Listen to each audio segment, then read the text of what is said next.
কক্সবাজার চৌরাস্তার মোড়ে মানুষ ঘুমাচ্ছে, কত সুন্দর ঘুম। পাশাপাশি দুজন মানুষ। এই শহরে এখনো ফুটপাতে মানুষ ঘুমায়।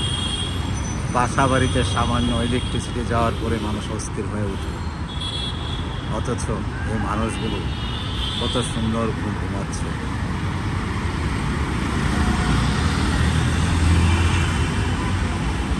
মানুষ মানুষের জন্য।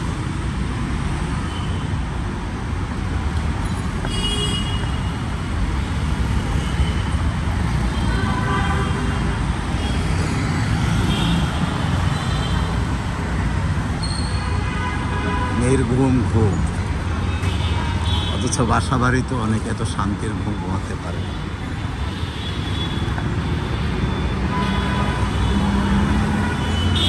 কক্সবাজার চৌরাস্তার মসজিদ,